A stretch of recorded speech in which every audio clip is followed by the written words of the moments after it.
I'd like to call the meeting to order and welcome to the May 1st Town Board meeting. And welcome kids, that's anybody under 65. Please rise for the Pledge of Allegiance.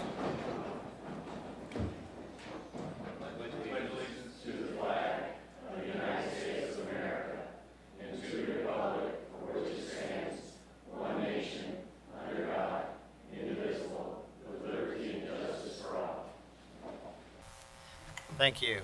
Tonight, the invocation will be given by Tony Galate from the Church of the Latter-day Saints Jesus Christ of Latter-day Saints in Apex, our neighbor.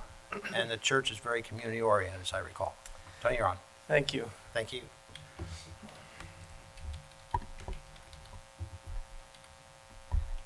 Our dear Father in heaven, we thy children come before thee this night in gratitude. We are so grateful for the peace and the joy and the comfort that comes because of our faith in thy Son, Jesus Christ. We are so grateful for the hope that we have to return to thee one day because of the atonement.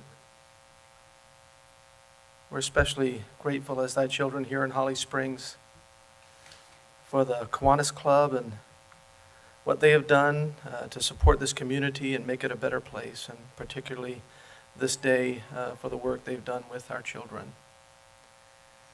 And we pray that thou will bless those children. And we're excited for Kids Appreciation Day this Saturday.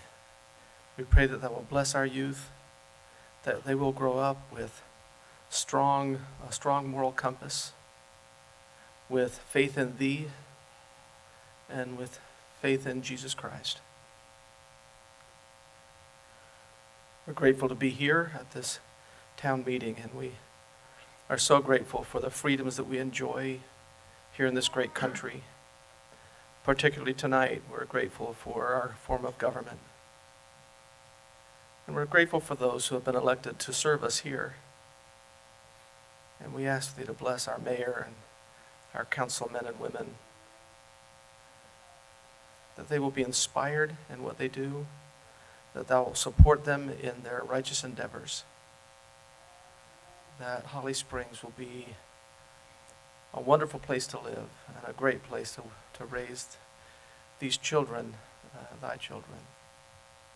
And this prayer we offer in the name of our Savior, Jesus Christ. Amen. Amen.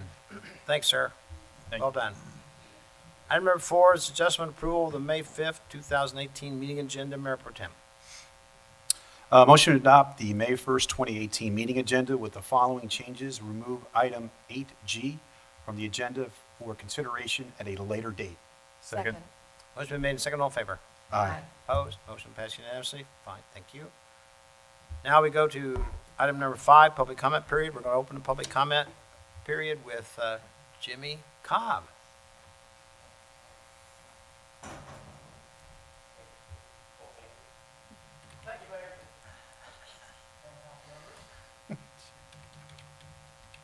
You brought quite an audience today. We did. We did. I didn't I'm recognize. Do impressed. we need to give our names and addresses for You- the... Yeah, because I didn't recognize all that up there. Is your middle name Grinch? Grinch. The Grinch, yes. Yeah. I'm Jimmy Cobb, 4936 Sunset Forest Circle. I'm Kevin Little, 204 Magnolia Meadow Way. And we are here to accept this proclamation from the town of Holly Springs for the 16th annual Kids Appreciation Day, which will be this coming Saturday, May 5th at Suggs Farm from 11 to 3. Kevin is the president of the Kiwanis Club. I am the treasurer of the club, and on behalf of the club members and all of our membership, we do appreciate the opportunity to be here and to recognize these children as we've done many times in the past. Yes, sir. With that being said, I'm just going to take a second to read this. Well, it'll take more than a second, but a minute or so to read this proclamation that the town has given us. And this is a proclamation by the mayor, Kids Appreciation Day, May 5th, 2018. Whereas the town of Holly Springs recognizes that if its future lies in the developing leadership skills, citizenship, respect, and successful academic endeavors of its younger generations, And whereas the town council shares a common commitment with the Holly Springs Kiwanis Club to provide young people with opportunities to perform community service, develop leadership skills, and excel in school so that they are shaped into a strong community of adult leaders for the future. And whereas the Kiwanis Club, in an effort to reward children for doing their best during the school year, recognizes the annual Kids Appreciation Day celebration, which will be held at 11 a.m. to 3 p.m. this Saturday, May 5th, at Suggs Farm at Bass Lake Park this year. And whereas the officers and members of the Holly Springs Kiwanis Club are to be commended, he wrote it, not me, for sponsoring this event, which serves to offer our children an incentive to excel. Now, therefore, I, Dick Sears, Mayor of Holly Springs, North Carolina, do proclaim Saturday, May 5th, to be Kids Appreciation Day in Holly Springs, and I urge all citizens to join me in expressing our hopes, dreams, and appreciation for the future generation of Holly Springs. And we have in attendance tonight quite a number of the young people who we're going to be recognizing Saturday. So, Kevin? All right. Thank you all for coming out to the meeting this evening. What we would like to do is, we do have 16 participants that are being awarded and recognized for terrific kids, and we have 3 teachers in our community that we will also be recognizing. There'll be other awards and things given at Sugg Farm on Saturday. So if you would, if you're present, if you would come up and stand in front and be recognized for your great accomplishments by your peers. First is Cruz Arado, Derek Odom, Sophia Bilger, Anna Gracie Riley, Wesley Parker, Brady McPherson, Emily Cowder, Kiati MJ Wanaloo. Hope I did okay with that. Emma Stryker, Kaylin Favor, Ellery Warren, Kaylee Cornick, Kia Holland, Charlotte Piles, Harshan Nahal, Natalia Myers. And if we also have the terrific teachers, if Abigail Parker and Courtney Bornstad and Leonardo Lenny Corbo. And I would like to take a moment also to recognize that we have one individual of the terrific kids that this is their second year being recognized by their peers and their teachers. Derek Odom, your second year, congratulations. And to recognize an outstanding teacher for a terrific teacher, second year being nominated and awarded is Courtney Bornstad. So congratulations.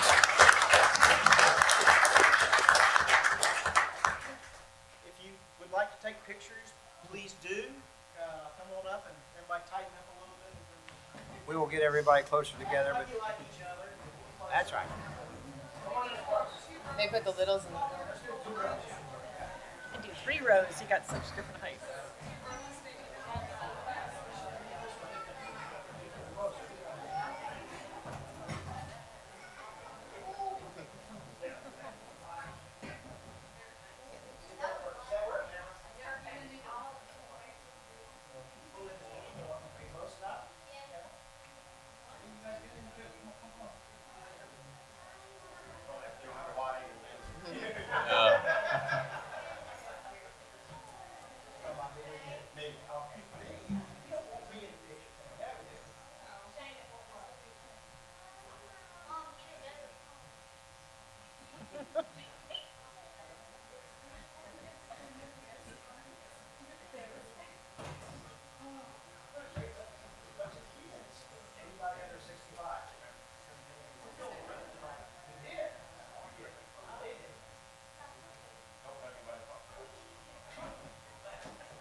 Our future is in good hands. You buy that? Yeah. Next, Diane Visser Gregory and Aaron Wolf. I hope I said that right. Come on down. And please reintroduce yourself, please, and address. Hi, my name is Diana Gregory. I am a co-lead for the Moms Demand Action Common Sense Gun Laws, and we actually just opened up a new group for Southwest Wake County, for Holly Springs and the Fuquay area. We started in March, but there's been Western Wake and there's been Raleigh area triangle groups as well. So if anybody's interested in information, you can find me on Facebook, for some reason under Diana Visser Gregory, and then just contact me and I'll give you some information. We're known for two big projects. One of them is our Wear Orange event, which is coming up on June 2nd. And the other one is our Be Smart event, which is just common sense gun laws, 5 simple questions to ask. Try not to go into too much depth because there's a lot of kids here today. So, but if you have any questions, just email me, reach out to me. We do have a proclamation for the town, and Aaron is going to go over that, and then I have copies for everybody as well. Good. So, Aaron Wolf, 109 Yosemite Court. I do apologize, we didn't realize there would be so many little ones here today, and it's a sensitive subject, so. Okay. The only if- ones that are left are adults. Well, if anybody feels uncomfortable hearing about gun violence, feel free to leave. I know it's not because of me, I won't take offense, I promise. nobody knows that. So. So I've been in Holly Springs for 3 years. My family and I moved down here from Virginia. I chose Holly Springs as the place to raise my family because of the strength of our community, which is evident here today, because of the warmth of my neighbors, and because it is a safe place to raise my kids. But I lived in a safe community before. I lived in Blacksburg, Virginia, and on April 16th, 2007, we know what happened there, and we don't need to go into that. Yep. But that day, I spent several hours locked down in the basement of the veterinary school where I was a first-year veterinary student. And I remember very intently the fear that I felt that day, and it's a fear that I really don't want my children to have to experience. And it was because of that story that I had that day that I was asked to speak at the March for Our Lives Raleigh, which was organized by a Holly Springs high school sophomore. It's why another Holly Springs high school sophomore asked me to speak a few weeks later at the Why Wake Walks rally, where 17 Raleigh area high schools walked out of school to protest gun violence. And I went and I spoke, but I also listened to what these kids had to say. And just like these kids here, they were truly impressive. And what they told me was, while our community is safe, they didn't feel safe. And that should break all of our hearts, that our kids don't feel safe going to school. I am the father of a Holly Springs student. My daughter is about to finish kindergarten at Holly Ridge Elementary, and she just got finished practicing her second Code Red drill this year, because 11 years after I had to hide in a basement, my daughter is being taught to hide in a closet. And that's the best that we can come up with. And I really thought that we need to do better. I thought that that was unacceptable, and that's why I decided to join Moms Demand Action, because dads can be moms too. Moms Demand Action is a national nonpartisan collection of moms, dads, and concerned community members fighting for common sense gun safety laws. And on June 2nd, we will be joining communities across the country in recognizing Wear Orange Day. As brief history there, in 2013, a 15-year-old girl named Tadiah Pendleton was gunned down in Chicago just 1 week after performing at President Obama's second inaugural parade. And her friends, to honor her, decided to wear orange and to call for action to stem gun violence. And we will wear orange to honor all the victims of gun violence, but also to celebrate the dedicated men, women, students, and community leaders who fight every day to keep our community safe. And so what we're here to ask you today is to join us. We are submitting a resolution that we hope you will support to recognize June 2nd, 2018 as Wear Orange Day in Holly Springs, so that we can show the world that our leaders are committed to keeping our community safe from gun violence, and to show the children and students of Holly Springs that you have heard them and that you care. No community, not even Holly Springs, is completely immune from the epidemic of gun violence, but if we attack it together from all sides, we can make a difference. Thank you for your time and your consideration. Thank you. And I'll get to pass out. Thank you. That'd be great. Yep. Thanks, Diana. Thank you, Aaron. Thank you. That's okay. Thank you. Thanks, Diana.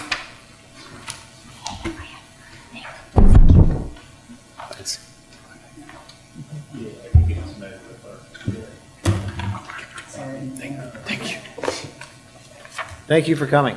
Yes, thank you. Thank you. Next, Christine Quante.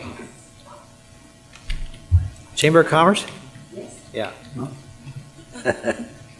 Hi, I'm Christine Quanti. I represent the Holly Springs Chamber of Commerce, 344 Raleigh Street, right across the street.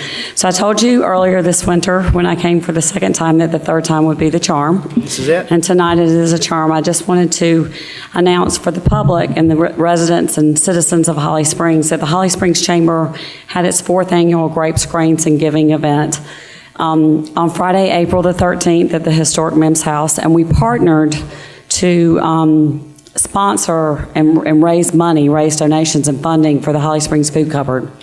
We had an aggressive goal this year of $10,000, and the past 3 years, we had netted, the beneficiary had received around $1,200 each year for the last 3 years. So $10,000 for the Holly Springs Food Cupboard is very aggressive, and we're pleased to announce we presented them with the check. The mayor was there today, and Daniel as well.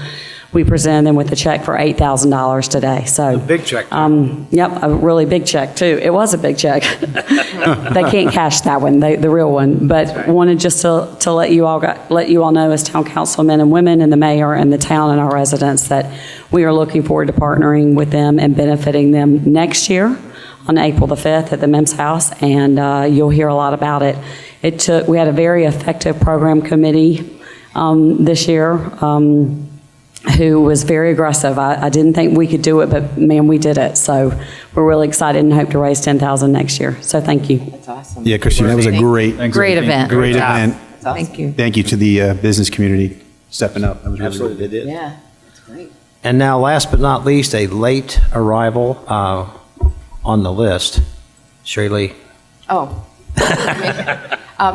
Well, kind of partnering with Kids Appreciation, we just wanted to bring up, one of the things about being a public servant is sometimes you do have to miss a few of life's little moments. And tonight is one of those for a couple of us, well, probably for all of us up here on the council, but especially for Councilwoman Kelly and myself. So I wanted to recognize first Councilwoman Kelly's daughter, Bridget Kelly, is being sworn in as Vice President of the Student Government at App State this evening. As we speak. So, and that is Yes. as a sophomore. She's a rising junior, but she's a sophomore, so that She was is. secretary this year, so. Yeah, so that's a great achievement. Yes. And I wanted to just say congratulations to my high school sophomore daughter, Lauren, who is being sworn into the National Honor Society tonight. So just want to give a shout out to those two young women, along just to show another. Christine's daughter is also a graduate of Holly Springs High School. And it's just to show, we do have great kids here in Holly Springs. Absolutely. Very good. Thank you, Sherry. Thank you, Thank Sharon. you. That was At great. this point in time, I'll close the public hearing and go to agenda item 6A, request communication, the Southern Environmental Law Center to share details about ACCESS 2040. Ramona McGee. Hello.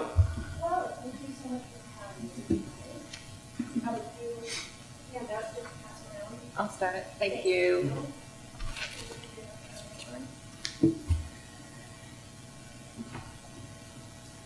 Great. So yes, thank you so much for including us on your agenda tonight. We appreciate the opportunity to share with you about Access 2040.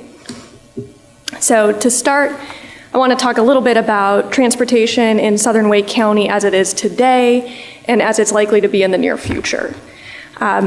We know the existing roadway network is not working.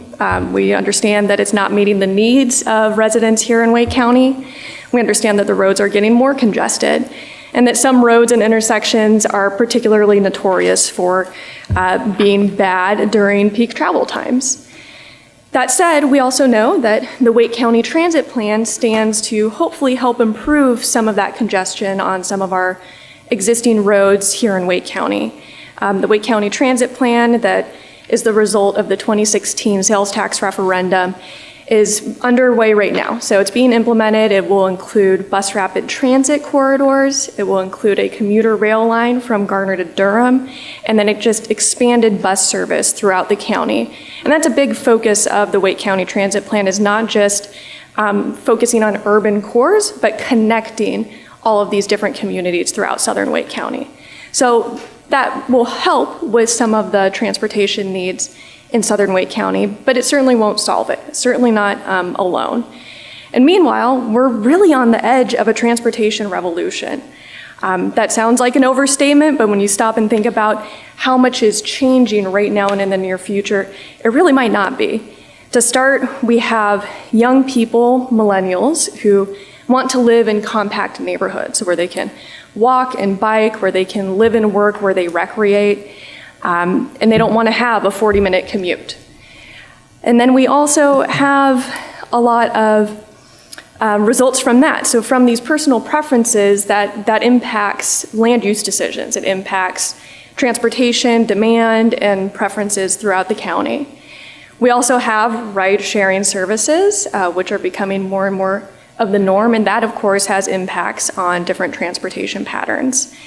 And I would be amiss if I didn't mention autonomous vehicles, which is perhaps the sexiest topic in transportation these days. Folks say that these will be on the roads here in North Carolina within decades as being just part of the norm. In fact, we're having them tested here on our roads in North Carolina. And those will stand to, again, impact transportation patterns throughout southern Wake County and beyond.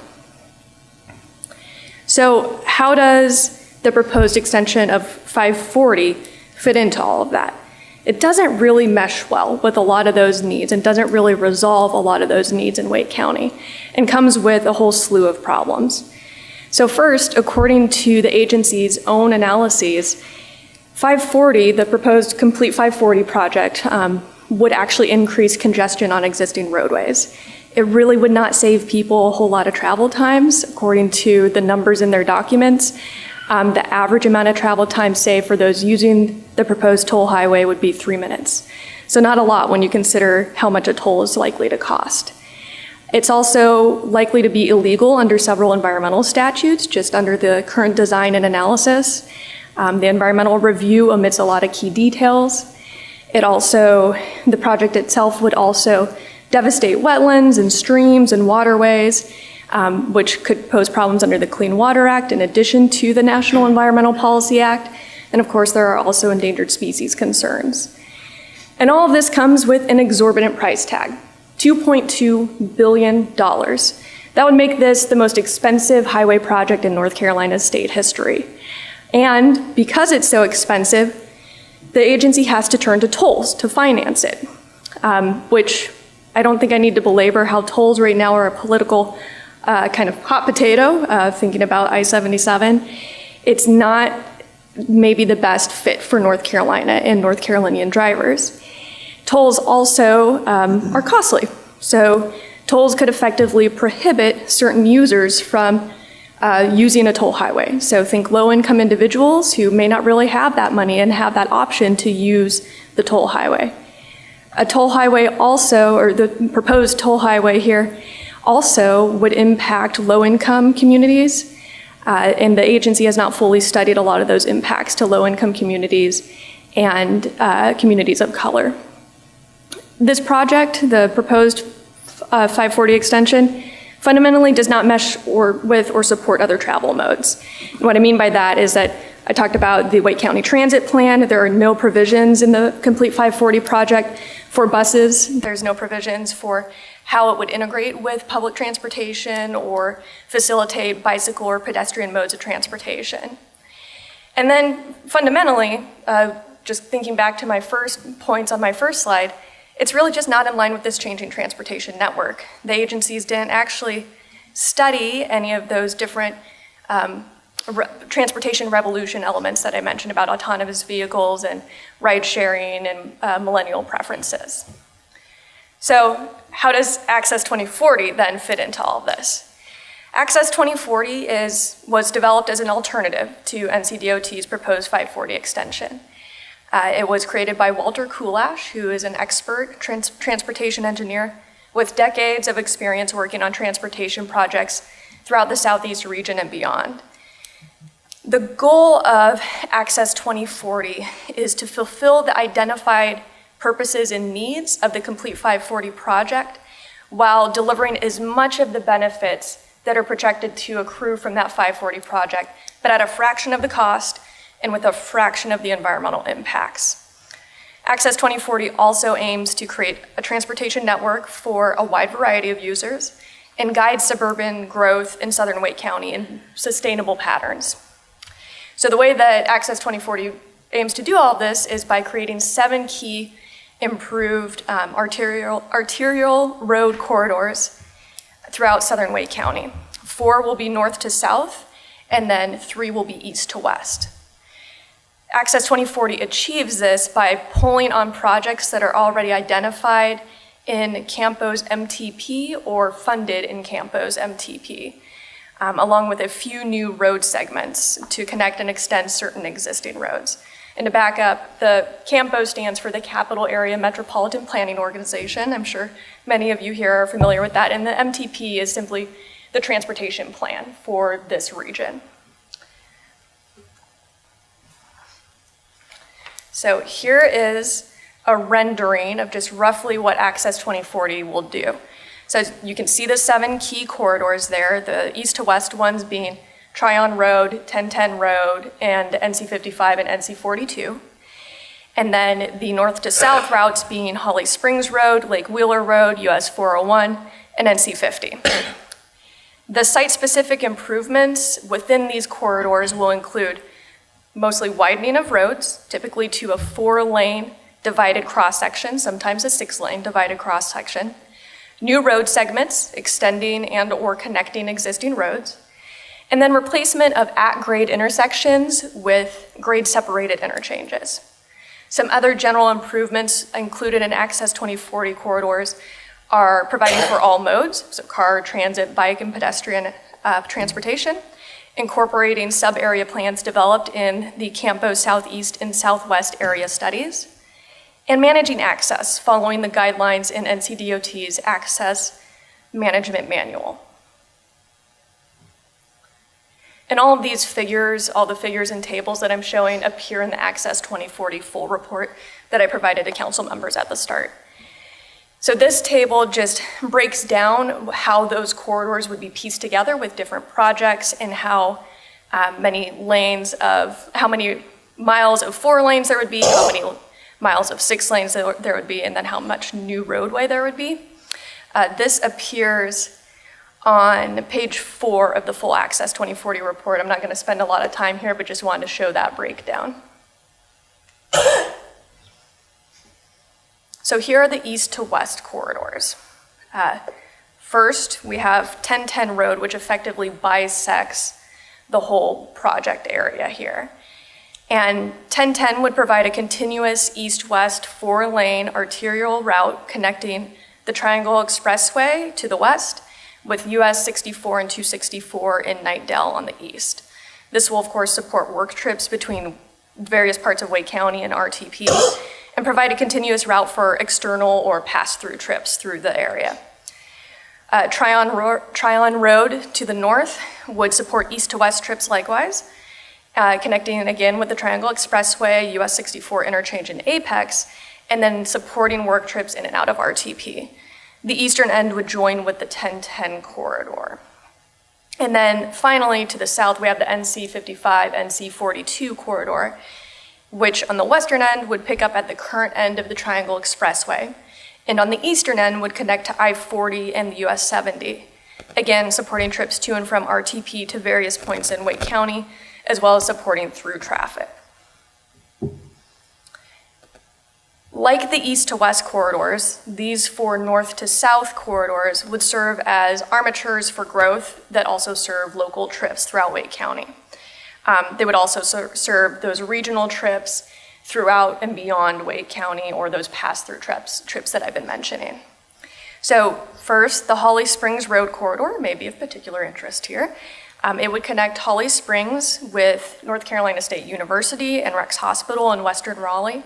And then with that little link you see at the bottom to 55 and 42, it would also connect Fuquay-Varina to Raleigh. Then moving over to Lake Wheeler Road, that would cut through the center of the county, connecting southern Wake with downtown Raleigh. It would have an interchange with I-40, thereby connecting trips to RTP area as well. And it would serve as a reliever to 401, which of course is right next to it. 401 is very similar to the Lake Wheeler Road corridor in terms of the needs served, but would also more directly connect Fuquay Varina to Garner, downtown Raleigh, and I-40. Then finally, we have NC 50, which would act as an alternative to I-40 for travel between the eastern part of the study area and US 70. This would again serve Garner and downtown Raleigh. And then when you lay all of this together, you have all these north to south corridors and then these east to west corridors. You have a nice web. So I've been talking about pretty much just straight up and down or straight across routes, but these would also facilitate a lot of those more zigzaggy trips, diagonal trips throughout the county. And for more detailed route descriptions, you can refer to Appendix A at the end of the Access 2040 report. So really, what would this look like? For drivers on the road, what would we be seeing? So here are some renderings of the likely cross-sections for these different road improvements. In terms of design, they would use adaptations of the standard NCDOT cross-sections. So first, we have the urban cross-section. You can see there would be sidewalks on both sides or else a multi-use trail in place of one or both of those sidewalks. And this would, unsurprisingly, be used in urban areas or already developed areas with proximity to commercial areas, school zones, and the likes. Next, we have the rural raised cross-section. And this is likely what much of the road frontage in the 7 corridors would actually use. It is most appropriate for lesser developed areas. And then finally, we have the rural cross-section, which shows that it would be best for open country and unincorporated areas with minimal projected 2040 development. Bless you. So I've shown you all the components of Access 2040. What are the benefits? So the key benefit, remember at the start I told you what the goals or purposes of Access 2040 was, which was to simply basically fulfill those purposes of the Complete 540 project. It turns out that the Access 2040 project is competitive with or outperforms the Complete 540 project on key measures. And when I say key measures, I actually mean the key measures that were used by NCDOT in evaluating alternatives early on. These are not ones that we made up to prove a point. These are ones the agency actually used. So first, as you can see on this slide, the project would actually accrue more than half of the mobility benefits of 540 with improved travel speeds and travel times. Now, before you say, wait, that's only half, that's actually really impressive when you think that those gains in travel times are being made with the existing roadway network and not with a 70-mile-per-hour toll highway. So of course, a 70-mile-per-hour toll highway is going to have faster travel times, simply by virtue of that's a lot faster than any of the roads here in southern Wake County probably have for posted speed limits. So it's actually a very impressive gain. And then more impressive, the Access 2040 projects would actually be better than the Complete 540 project in terms of relieving congestion with reduced daily congested vehicle miles and vehicle hours traveled. And we get all those benefits at a much, much lower cost. To be exact, less than 1/7 the cost of the Complete 540 project. Access 2040 would only cost $293 million over what's already programmed in Campo's MTP compared to that $2.2 billion that would be the cost for 540 over projects already in Campo's MTP. Of course, since this is really just upgrades to the existing roadway network, there would also be far fewer environmental impacts. And then finally, and one of the most important parts, is that this would be accessible and usable by everyone. There wouldn't be any sort of management of access in terms of tolls. It wouldn't be prohibiting pedestrian or bike users or transit users. Instead, Access 2040 envisions working with and integrating all different modes of transportation. And that includes being flexible with a lot of these changing transportation norms that I brought up at the beginning. So with all of that, we believe it's a time to take a time out on the Complete 540 project and analyze cheaper and better alternatives like Access 2040 for meeting the transportation needs of Southern Wake County. And with that, I'm happy to answer any questions. I have my contact information on the screen, and I do have a few more copies of Access 2040 if anyone would like to see those. Any comments or questions? Good? No. Thank you. Thank you very much. Thank you. Just for the record, I want you to know that I did share most of this information with Secretary Trogan some time ago. Haven't heard back from him yet, so just wanted I did that. Okay, thank you. Okay. Agenda item 6B, request communication, report on study of utility developmental fees, Kendra Parrish. Good evening. Good evening. So as we've been talking for the past few months about the utility development fee study, that was a result of House Bill 436, in which the General Assembly instructed all the municipalities and counties, water and sewer providers to take a look at what the costs going forward would be to serve new customers coming into your area, as well as looking backwards for capacity that was funded early on so that development could come to your town, and look at the cost and then come up with a fee that would then be fair and equitable for the developers in the area to pay. The fee that we're talking about currently, what we call that is our water and wastewater capacity replacement fee. That fee is charged at the building permit time, so after the plan gets approved by town council, goes through construction drawing review, the infrastructure is built, and then right when they come in to get their first building permit for each house, that is when they pay these fees. Currently, the fee is $9,500 for both water and sewer, that's the total. And as a result of this study, we are now at $7,795 for that fee. So it's about an 18% reduction. And as you'll see in the study, it's now available online. As per the general statute, we have to put this study out for a 45-day comment period. So it went out on Friday, April 27th, and 45 days is around June 11th. June 19th is when we are planning to hold a public hearing on this document. And then later on in the evening is when we would hope to approve our budget that has that $7,795 factored in.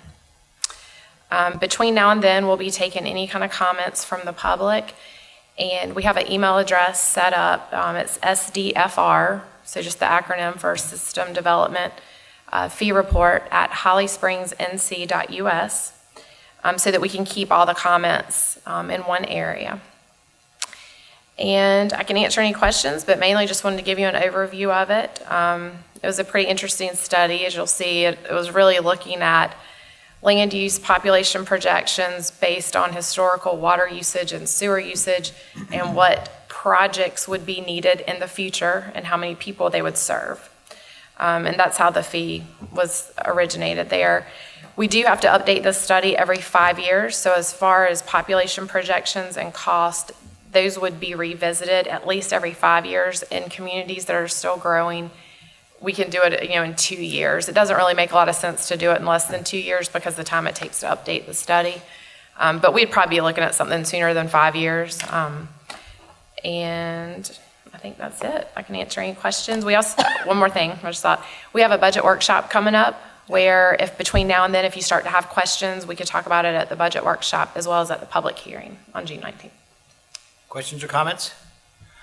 I understand that the numbers first that were coming in from the consultant were far lower than what we ended up with, so I appreciate staff keeping on it, providing the most up-to-date and accurate information to get a number that is reflective to the actual cost. Yes, thank you. The population figures and the development build-outs, those are all things we provided based on existing plans and the approved projects? Yes, so the population projections that we used were the ones that we've most currently used at our retreat. And then we looked at who had come in for scoping and concept meetings and given interest.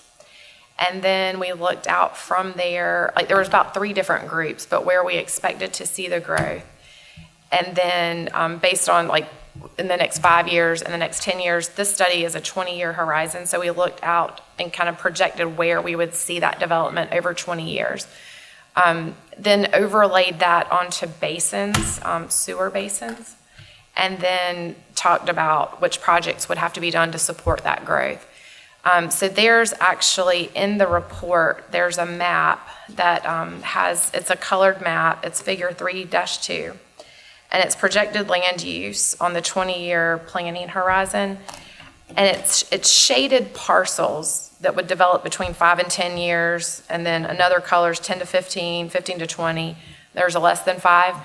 That was the basis that the consultant did get from staff just based on the interest that we've had. And once a pump station goes in, upstream of that is then usually you see that develop a little bit quicker because there's sewer provided there. So it was based on some of those assumptions, but this was the data we had at the time. You know, a few years when we update it, this picture would probably change some.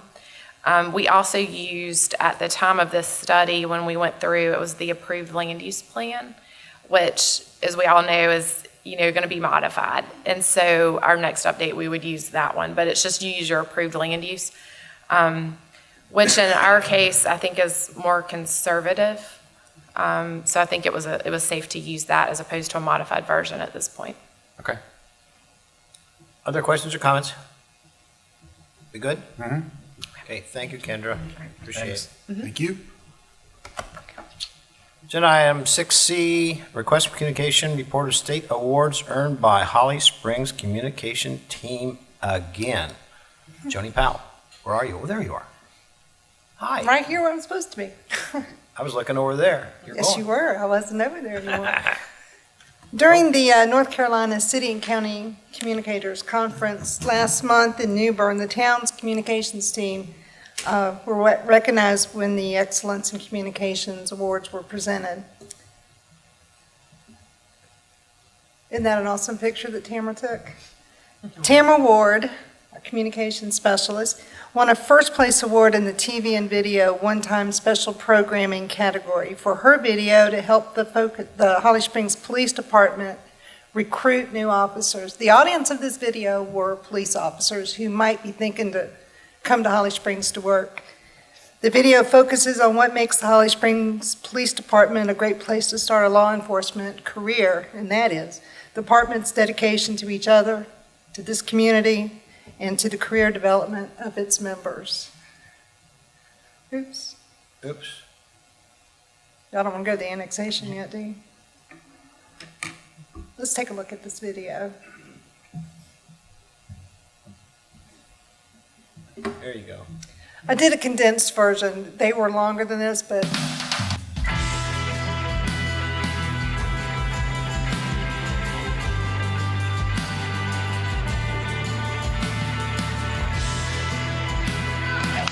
we are professional, ethical, compassionate.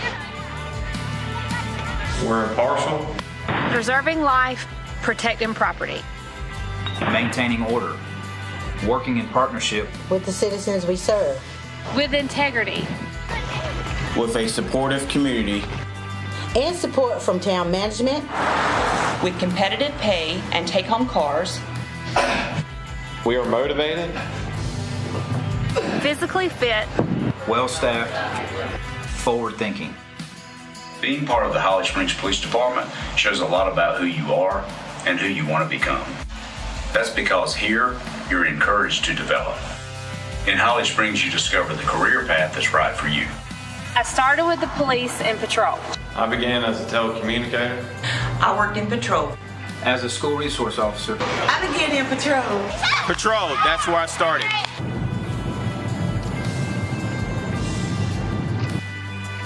I'm a detective now. After a few years, I moved to the traffic unit, and now I'm a detective.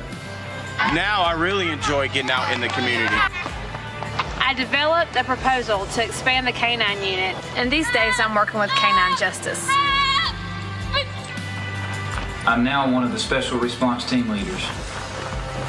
I am now a school resource officer at the middle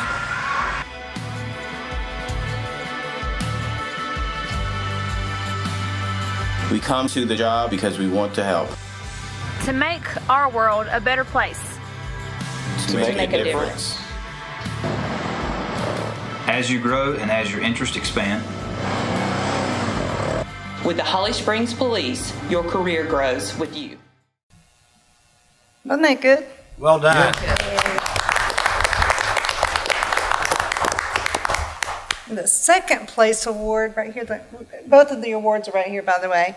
Mark Andrews won a second place award in the TV and video promotional video category for his project to advance promote the play Finding Patience at the Cultural Center. Do y'all remember that? It was a great production. So how did the play come about, and who were the talents behind that production? What was the role of the town historian in the Cultural Center in that production? Finding Patience was the story of Holly Springs. Mark's video is the story of the story. And I gotta find it. Hold on one second. Here it is.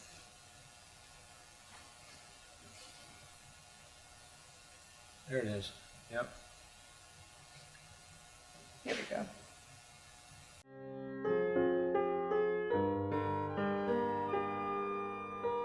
This is the story of a town, her town, from before the Civil War to the present day.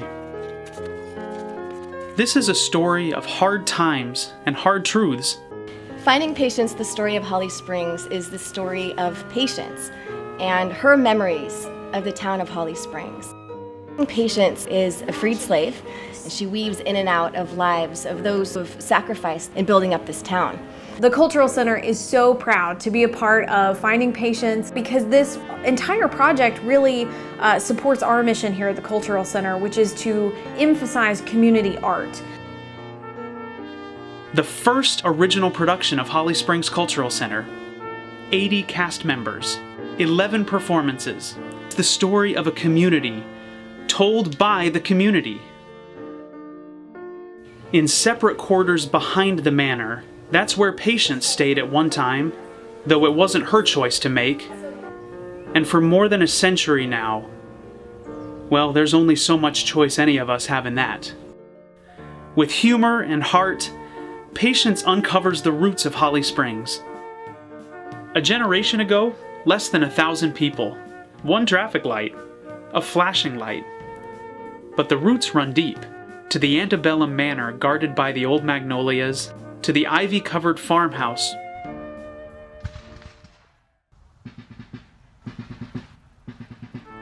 Hold on to the plow. I guess that's what this town is all about. Keeping ourselves together and pressing forward. Finding Patience is a reminder of what we have in common, of how we can bridge our differences. This is a story of privation, separation, slavery, and tragedy, but also courage, freedom, forgiveness, unity, and patience.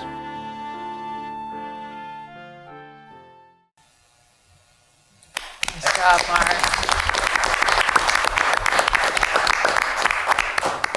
And that should have won first place too. That was an incredible play. Most of us seen it. So last month's recognition of this communications team was the 24th state level award that this office has produced. Let's see, I guess, my notes. Since 2006, when the state organization was formed and we started entering the contest, the department also has won 5 national awards, including 2 second places, 2 third places, and a first place on the 3CMA, which is the national level organization. And we want to thank all the staff members who participated and supported these projects, because we couldn't have done a story about the Cultural Center without Kathleen Aber. Yep. Aber, right? Aber. Aber. It's not Hebert. Not Herbert. It's Hebert. We couldn't have done a story about the police department if it hadn't been the cooperation of all those police department guys who had us out at different times. You saw all the different events that we went to cover, and I just want to thank them. And I want to thank Councilwoman Kelly. She took time out of her schedule to actually go with us to this conference, and she stayed for all 3 days. And I just want to thank you. Thank you. Thank you for the opportunity. I learned a lot, and it was great to see how respected the team is with all of the other towns in North Carolina. Very impressive. Thank you. Good job, Johnny. Great job. Great. We're going to have to get a new trophy case.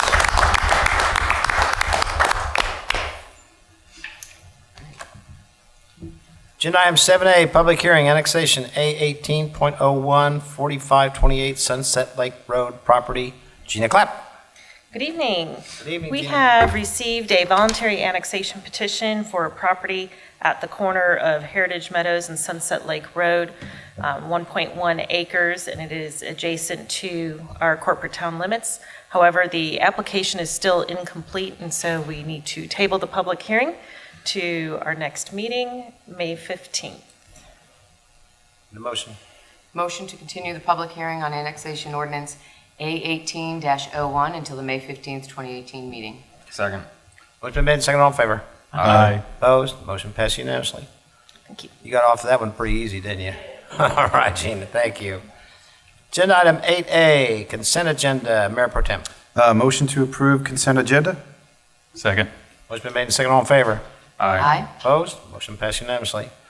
Agenda item 9A, new business, presentation of proposed this year 2018-19 budget.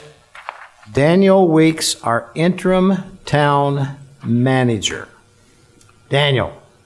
Thank you, Mayor. Thank you, Council. It's nice to be with you tonight and seeing everyone from this angle. It's different from what I'm used to. I'm sure. Yes, so tonight we are presenting the proposed budget for next fiscal year.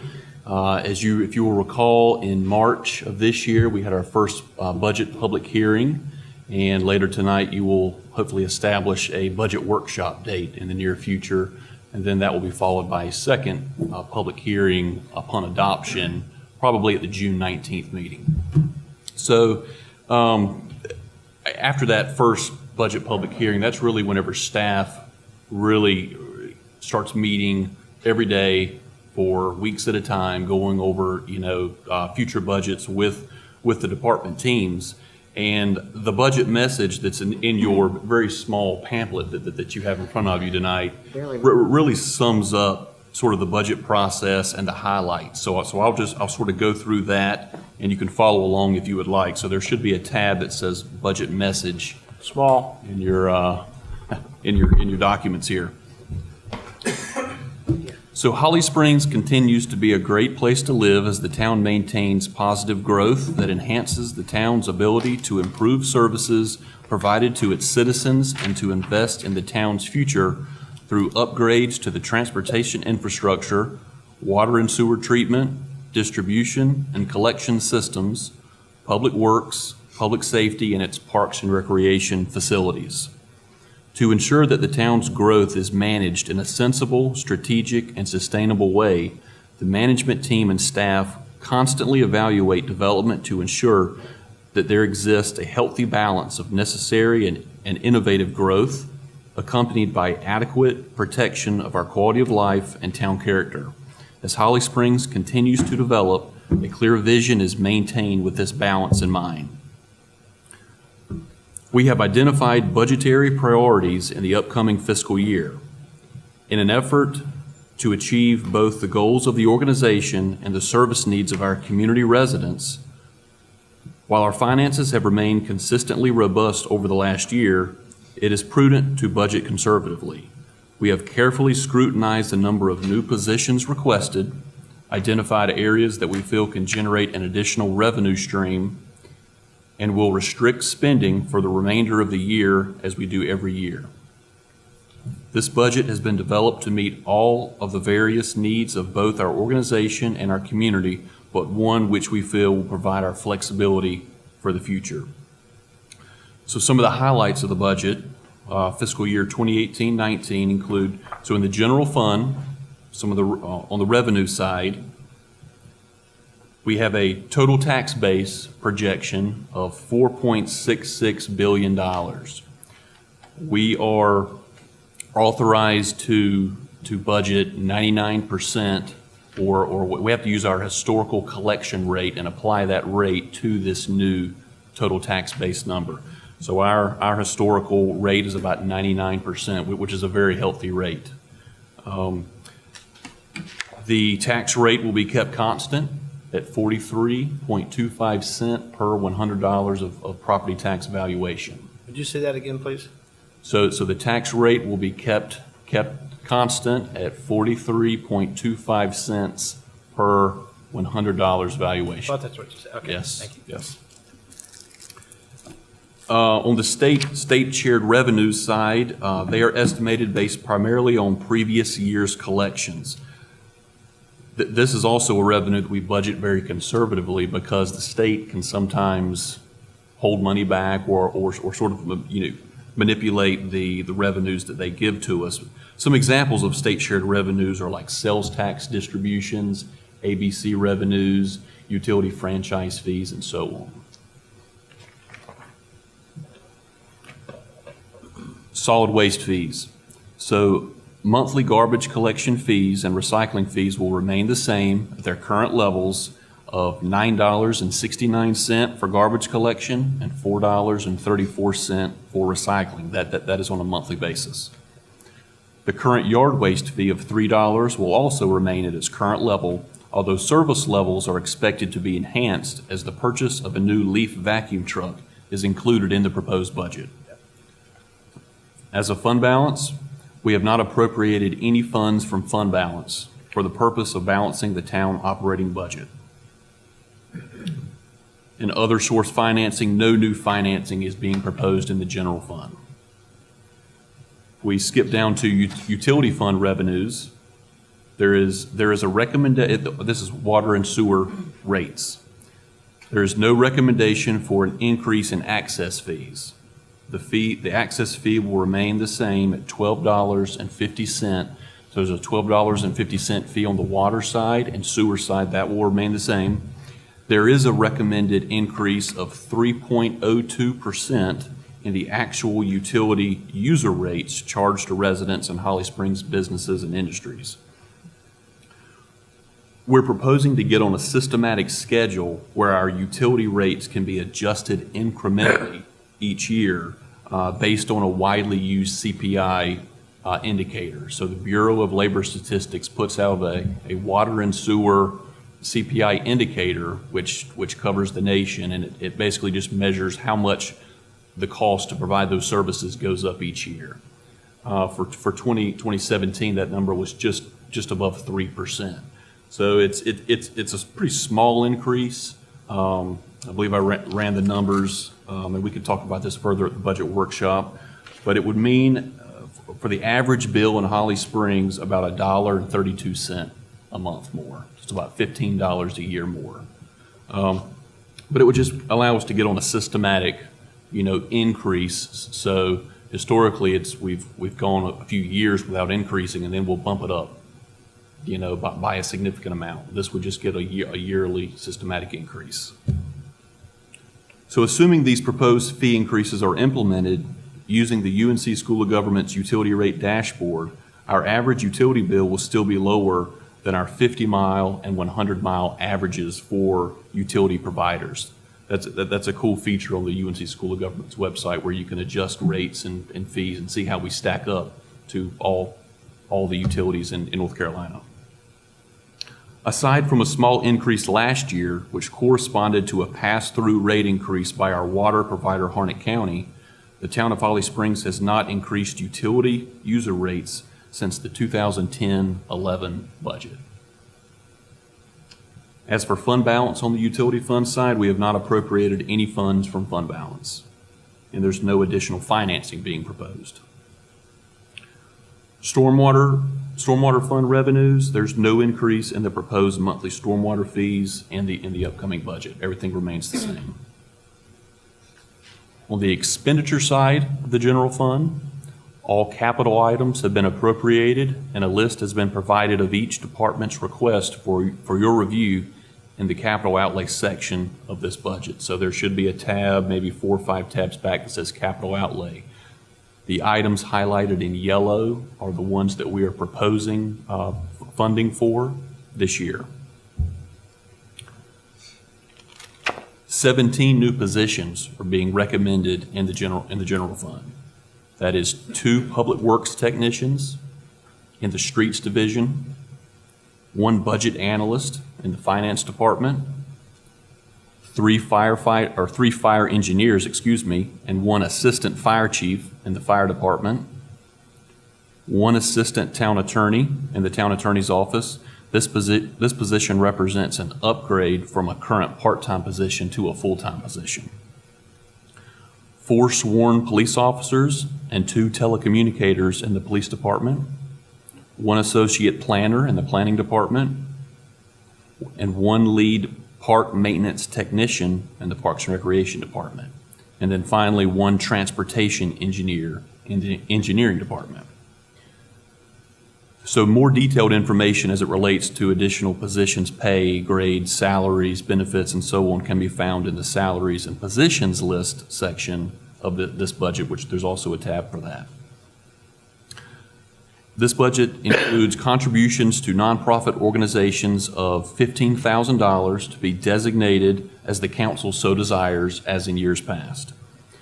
Included is a $10,000 diamond membership renewal to the Holly Springs Chamber of Commerce and $20,000 to the Chamber of Commerce for community government programs that are carried out throughout the year. Those total $45,000. All debt service requirements have been appropriated in this budget to meet our debt obligations, and the statement of debt is included for your review in this proposed budget. Expenses on the utility fund side, again, all capital items have been appropriated and a list is included in the document here. We've proposed 2 new positions on the utility fund side. Both of those are in the Public Works Department. They are technicians in the Collections Division.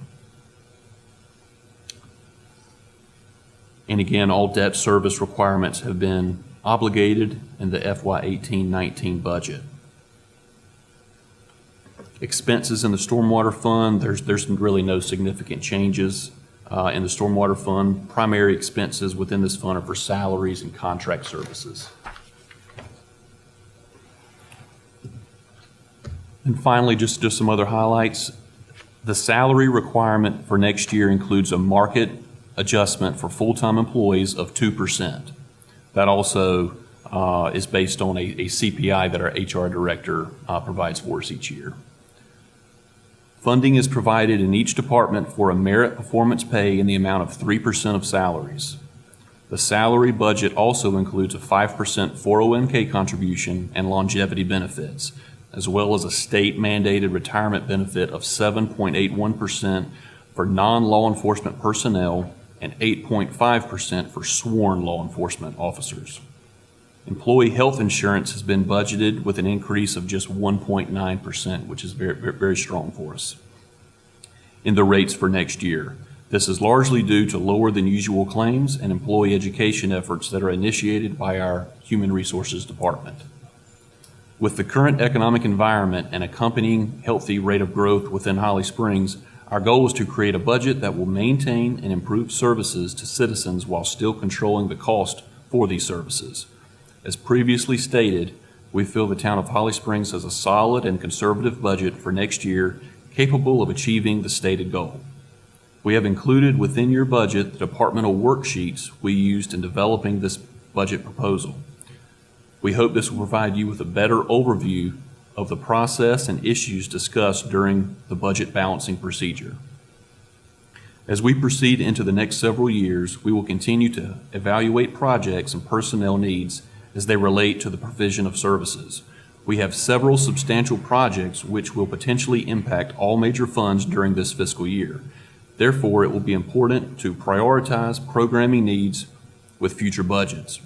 We will continue to work with members of the Town Council, staff, and our citizens to establish our goals and objectives as the town grows to provide the level of services expected.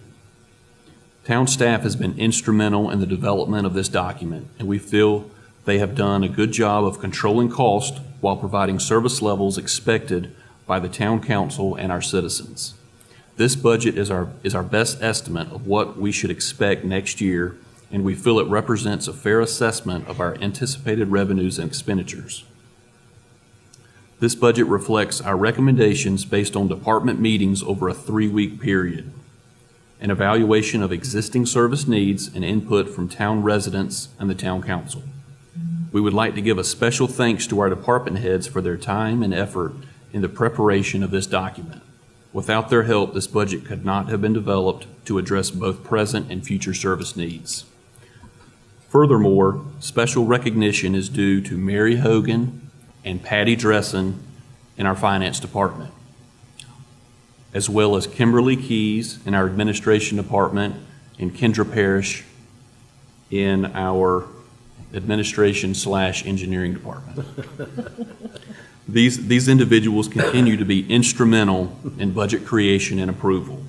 Their contributions to the budget process, which spans months, cannot be overstated. In closing, the FY 2018-2019 budget reflects the challenges typically associated with a rapidly growing community, but it also represents the town's ability to continue investing in its infrastructure and in some cases improve service levels due in large measure to our continued growth. It is important to note that with any budget, external forces can affect our projections, and it is for that reason that the figures proposed in this proposed budget are a very conservative forecast of our revenues and expenditures for next year. A copy of the proposed budget document will be available for public review online on the town's official website. Please review this information, and should you have questions, feel free to contact us at your convenience. Respectfully submitted, immediate past town manager Chuck Simmons. Obviously, Chuck had a huge role in this, and interim manager Daniel Weeks. So with that, you have the proposed budget. Feel free to ask questions of us. Patty, Mary, myself, Kendra, anybody. We look forward to the budget workshop where we can get into the the details further. I did have one question. When you mentioned first the 2 public works technicians that were being hired, the first 2? Yes. Does that have anything to do with street trees? It does. Thank you. It does. Would you mind, or I'll do it.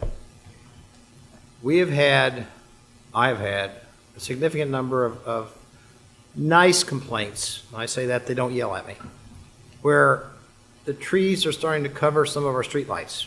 I think we all know this, and we have been working hard to try to figure out how to fix this problem, street trees. And working with Muncie McNeil, he said, give me 2 guys or gals and one tool, and they're going to fix all this stuff. So, yay. That's all I want to say. Yes. Other comments or questions at this point? No? Nope. Looking good. Yep. Motion? And we'll need a date, of course. That's the Need a motion. date. We'll need a date. Y'all want to talk about it? Suggestion? Was it in June? Workshop? I guess it's really up to the council. I think last year it was mid to third week or so of May 15th. of May. Uh-huh. So, Suggestions? We do have 5 Tuesdays in May, which means there's a dead week where we don't have anything on a Tuesday night, if y'all want to, What date, Joni? 22nd? 22nd? yeah. 22nd, that's planning board, right? Is that a Tuesday? Yes. So it'd be the 29th. 29th think- of May? Is the 29th the legislative dinner? Yeah. Yeah, it's Ooh. That's right. and it would probably be better to move it up a little bit from the 29th, just in case there are changes that need to be made. Well, it's a long weekend. Say that again? I was just saying, the 29th could be a little late to hold the budget workshop. I think ideally we would do it maybe in the next two or 3 weeks, if possible. What about 21st? Monday the 21st? Monday, the 21st has been discussed? Yes? Yeah. Yeah, Is that good for everybody? Not for me. Okay. Okay. Yep, Let's see. What time and where? Still looking at dates. Yeah, still looking at the, how about, The 23rd is a Wednesday? 23rd, Pete. Yeah, you can do it Wednesday. How about 23rd, troops? 23rd is the Triangle J meeting. Okay. I go to. Sorry. Gotta go to it. But the 16th should be enough time? 16th? We've got a town manager manager screening meeting that night. That's right. Oh, that's why I had a special Develop- meeting on my calendar. Development That's what it's Associates. for, okay. why didn't I put that? We could do the 14th, 3 nights in a row. Yeah, Keep going. that's bad. A Thursday, the 17th? Is that possible?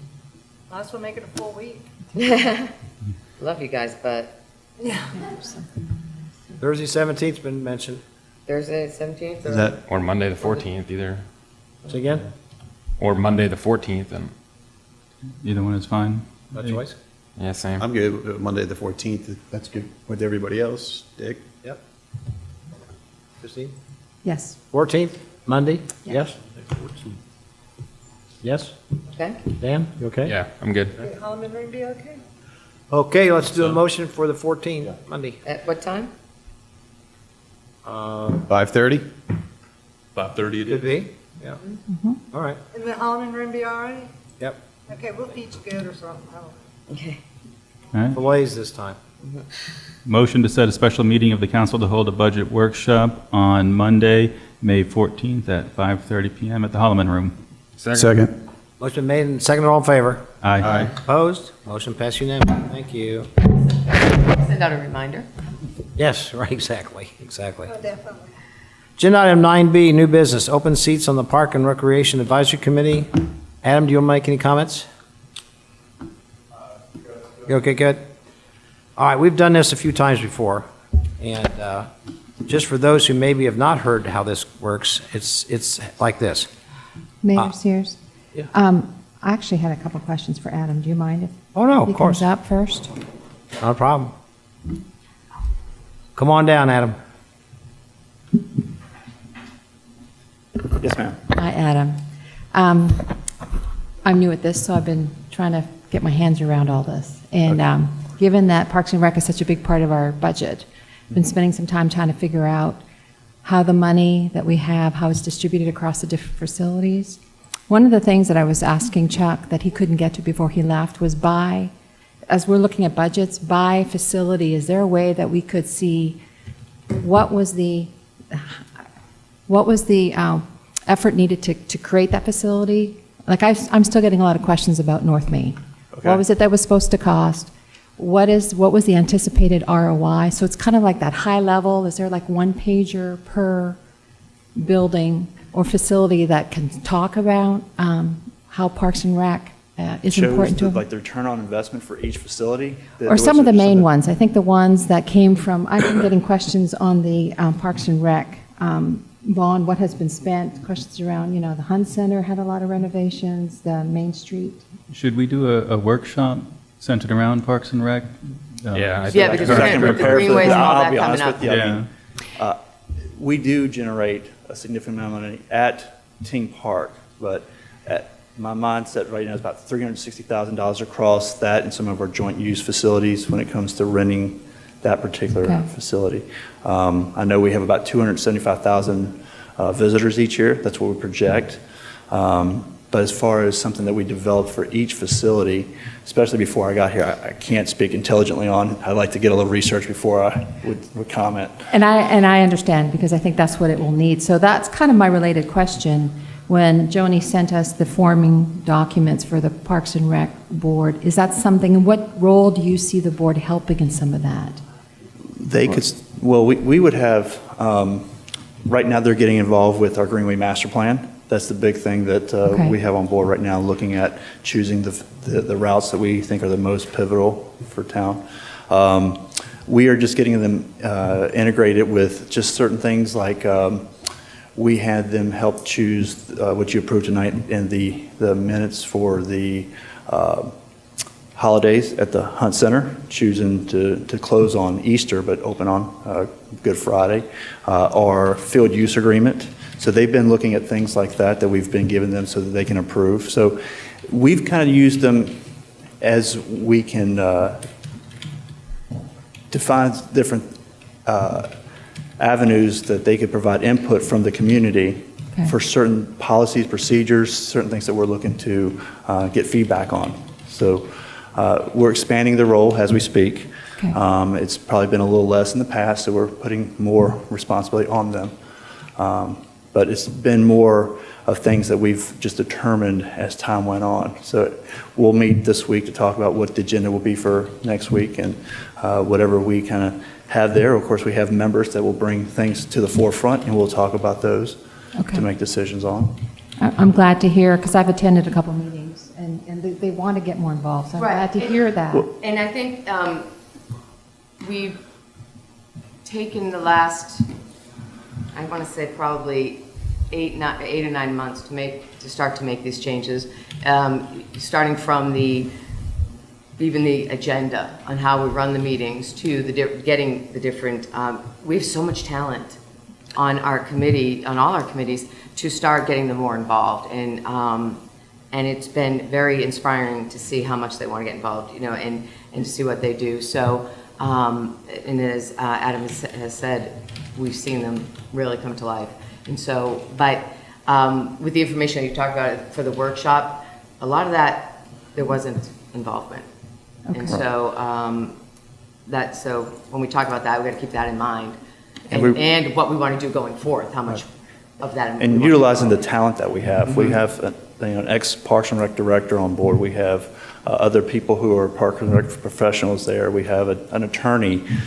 We have a woman who's part of Alice Reese, who's part of CLH, which does a landscaping design. So we have a lot of talent that we have that we can generate a lot of information from moving forward. And again, we will want to utilize that talent every week or every month to get to and you have people better who've lived in the town for 20 years and people who've lived in the town for 2 years. So, you have that mix. Yeah, the mix to see where they've come from and see, so. But we are expanding the roles. So like a workshop, I love that idea. We would bring the board in as well, and we'd work together. Was that something? We can do a workshop, absolutely.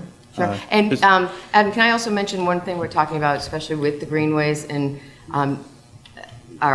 we're looking at subcommittees. We have residents possibly come in to join subcommittees for some of these things. We're just starting to touch on that, and we'll bring that in as we talk about that more. So basically, you'd have someone from the board that would run a subcommittee that would have a little bit more involvement with our residents to help, whether it's greenways or Mims Park or something like that. So, but that's kind of where we're going with that involvement. Right. And also, too, it'd be good to get input from the town council of what roles and objectives you'd like to see as we move forward. Exactly.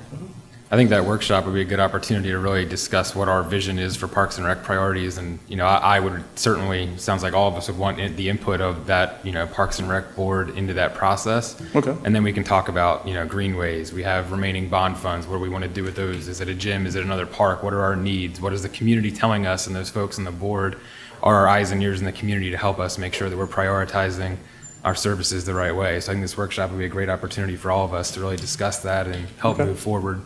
I'll send out an email and see what works for everyone. Sure. Yeah. Do we want to do it that week that we have 3 other meetings? Thursday, right? Yeah. Meet every, but we'll send something out and see what Professional workshoppers. Yeah, and this was a tough decision because, we've got 10 qualified candidates here that offer a lot, right? Yes. And we've only got 3 positions open. I checked around, I looked at Apex and Cary, and everyone on their boards is within town. So I don't know, is that something that we take a look at? Well, and that's what I had asked about. John, do you know if in our policy, and please forgive me for not looking at this, do you have to even live in Holly Springs? You can live in Durham and be on our Parks and Rec committee. Yeah, we don't have an in-town requirement. So that's what I thought. So that's something we might have to take a look at in the future. Do you have to, at least live in the ETJ or in the town to be on our Parks and Rec committee? Because right now you don't even, you could live in Yeah, because we had, several here. Charlotte and be on that don't live in city limits. Right, so, and so that's, that might be something we take a look at, but even, Not even Wake County. ETJ or County. living in town and beyond. So is that something we would talk at the workshop? Because, I mean, given the amount of money that citizens pay, it would be great to formalize that and say they're citizens, or if we decide we wanted to have an ETJ position. But right now, I would love to make sure that we have enough citizens' voice and have them distributed across our town, because there's a concentration downtown, but there are, right now, I'm thrilled there's applicants that are in other sides of town that have no representation at all. Yep, those are the things we definitely.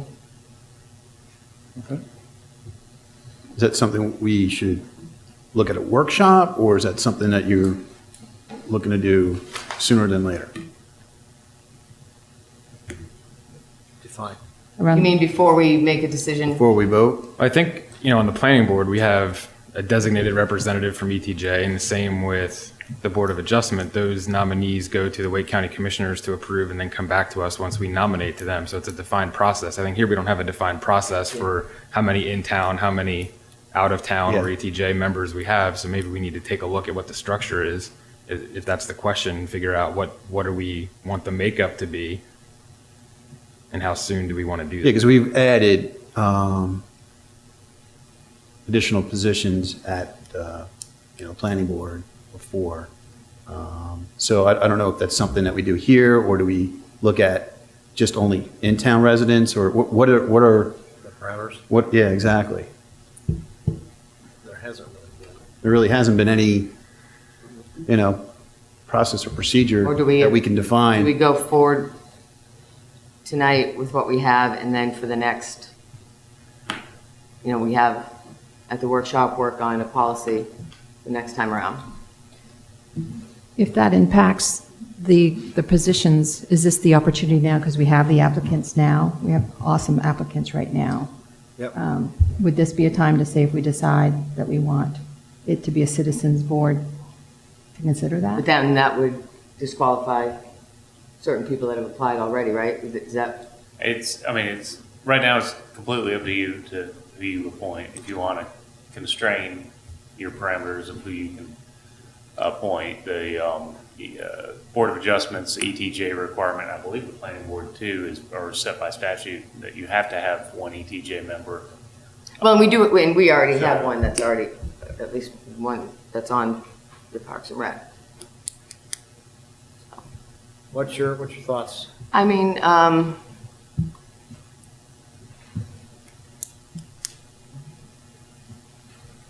do you guys think? Do we need more information for tonight, or do you want to table this, or what's the thoughts? Well, I don't see. I mean, the thing is, if we table it, we start the new positions in July, correct? July 1. And then we have a May and a June meeting for Parks and Rec, since we only meet once a month. And by the time we were to vote on this again, we'd only have one meeting. I'd like to table it and put some type of process in place, if you guys are interested in that. Impact the choices that you have, though? Would there something that could be done that would then say, it would take a candidate that you had? Do we, exactly, anyone in the ETJ or Wake County, the county, do you consider that? I don't know. I just want to be fair for both. What do you ask? I'm sorry. I guess I'm saying that we all had the opportunity to review the candidates, and I assume we all have our top choices here. Right. Would a change in policy then Affect? impact Sure, 'cause our choices? you potentially could add additional headcount. Aside from changing the numbers. Yeah. Right. Oh. But what I'm saying is, if we have the pool of candidates, we have looked them over, and we have come to our own decisions about who the top three or so candidates are.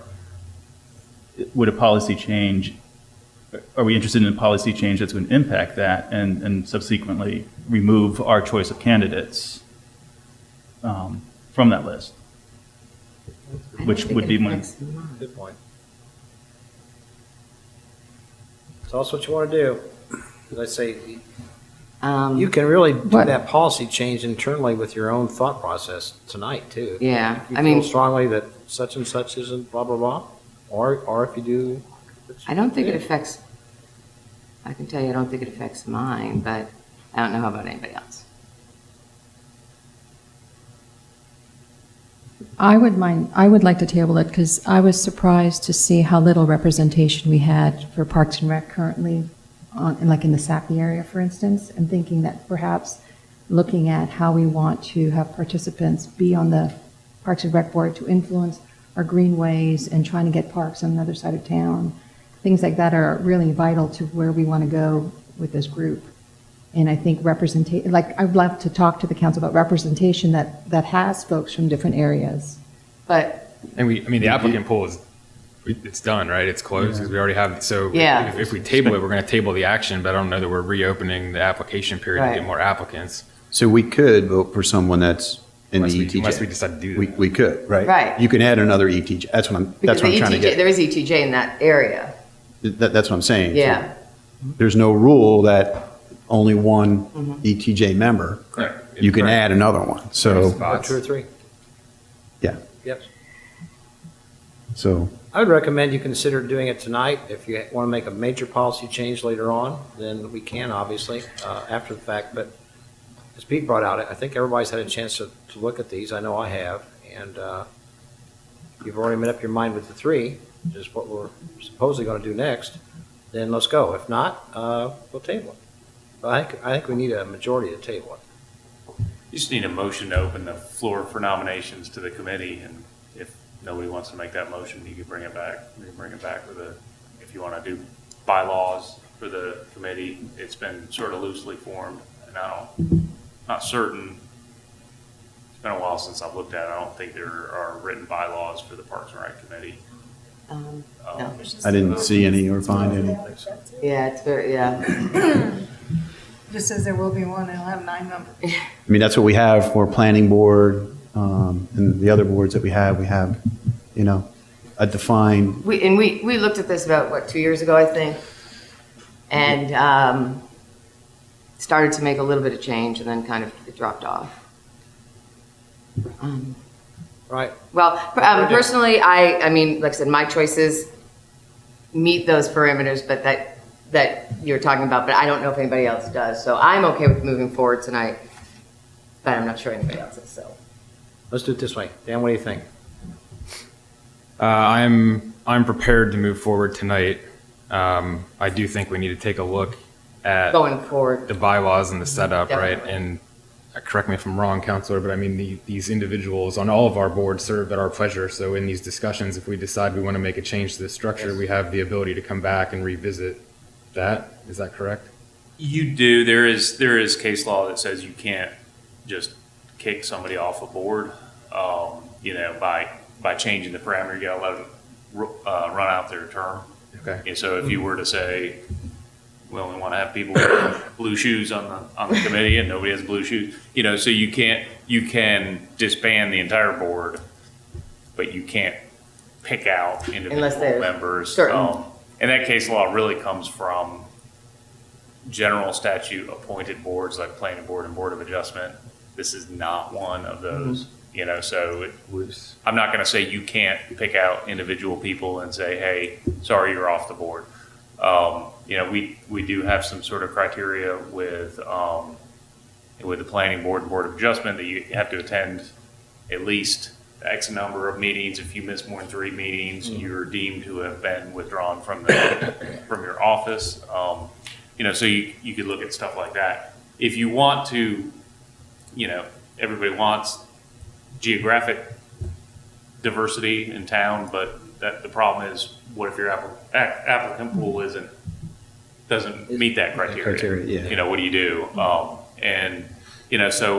wouldn't advise you to say that we must have district representation, just because you might get somebody on there that's completely unqualified, and he or she's the only one that in that district wants to be there, when you have all these other very qualified people in the district. But you could have some sort of loose criteria that says, the council shall make every effort to make sure that there's a diverse geographic representation on the board. But I wouldn't do any more than go into those sort of Right.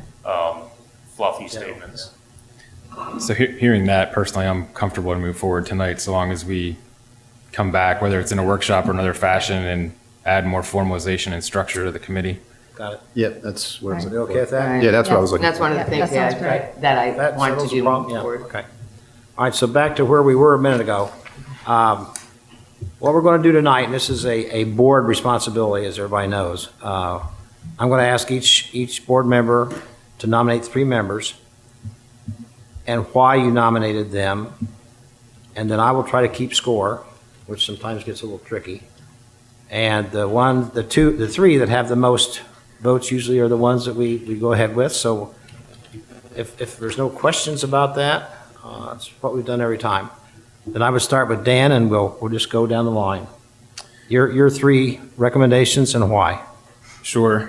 So I'll start off with the why. I think a lot of the things we've just talked about, I put into my review process and how I looked at the candidate pool, make sure we have equal dispersion across all of town. I think right now we do have a heavy concentration in a couple of different pockets. So one of the things I was looking for is to equal out that representation across town. And I've got to say, we have some fantastic applicants for this board. There is a wealth of experience that's out there in our town, even on the existing board and some of the folks that are new applicants. Absolutely amazing experience that I think would add a lot to our board and a lot we could rely on in the future for our priorities and visioning, and certainly, get some experience from people that have done some of these things to help our town too. So that's fantastic to see, and thanks to everybody that applied. My 3 that I would put forth, Liz Stone, Len Lloyd. Go slower, please. I got it right. Yep. Elizabeth Stone was first. Yep. Len Lloyd and Kim Henry. Got it. And the last one was what? Kim Henry. Okay, got it. All right, thank you. Sherry? First, I want to say thank you to Leanne Plumer, who did not reapply for her service and for being on Parks and Rec. She gave some great input, and we do appreciate her time. So, a couple of things that I looked at. I just want to say we just have some great people up there with such an array of knowledge and just great ideas. And one person will suggest something, and then everybody just has so many people that think outside the box and have different opinions and a lot of respect and a lot of we just play off each other very well. And it's been a lot of fun. You've been the liaison, correct? Yes. Okay. Yes. I want to make sure everybody knew Tom that. is my backup, and it's been great. Yep. It's just a really great group, and we welcome some more talent. So I'm also, my first person is going to be Liz Stone. Her leadership has been phenomenal. She has a knowledge of where the committee has been and some of its struggles we've had, and also where it needs to go. She's kind of no nonsense and keeps things right on target, and has been very active in our Parks and Rec for a couple of years now. Okay. Let's see. Second, Len Lloyd, or Leonard Lloyd. Okay. He is with the town of Cary, Parks and Rec. So has a lot of experience with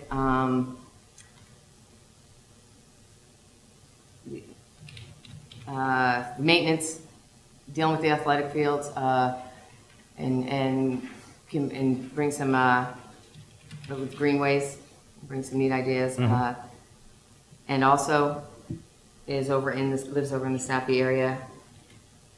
And Alice Reese is my third. She is currently on the board, and Alice has a phenomenal background and extensive knowledge of children's recreation.